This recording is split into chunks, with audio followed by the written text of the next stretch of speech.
And Patrick, we've been talking about this rain. Chloe said she felt a couple raindrops outside. When are we expecting to see the storm really move in this evening? Well, we're already starting to see the outer fringes of that system moving. We had some bands pass earlier today, but now some of that rain is starting to move back into the Chico area. It is still raining up near Redding, but this is what it looks like outside from the Deer Creek Highway camera. Some of those lower hanging clouds, yeah, that's the rain beginning to move through, especially as it's compressed and forced upwards heading into the mountains here on the foothills.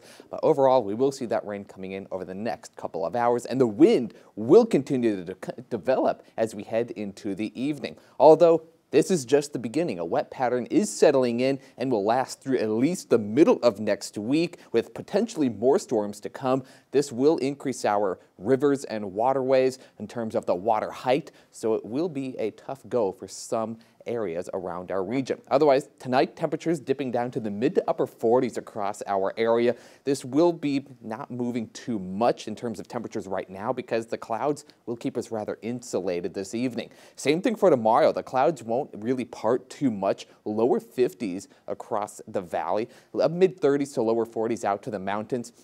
We will have more chances for rain tomorrow, so timing some of this out by 8:30 tonight, just scattered rain, if not heavy at times in some places, so it's not as widespread as other times this past week, but heavy rain at times over the course of the evening. But by tomorrow morning, we're starting to clear out in some places, or at least dry out, although still some snow heading out into the mountains, and this will continue for a good chunk of the day, although we are only in between systems, so we could see some clearing in some spots tomorrow.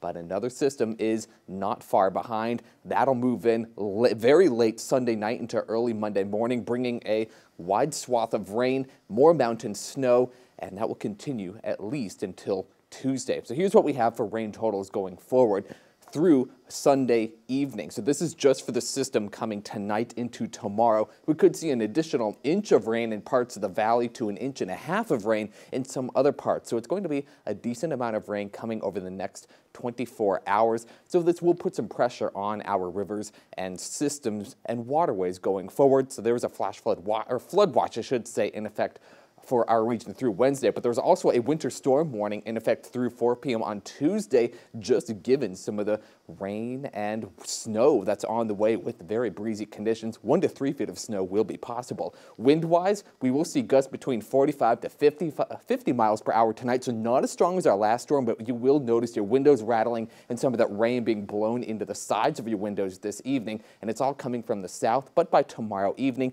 that begins to die down to the mid 20-mile-per-hour range.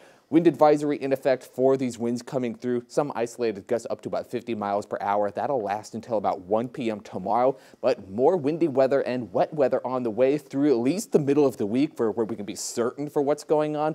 But beyond that, the models break down in what to expect. Some models are backing off on the moisture, others are bringing more in, so that's something we'll have to keep an eye on going forward. But one thing is for certain, it is going to be a wet pattern the next 7 days.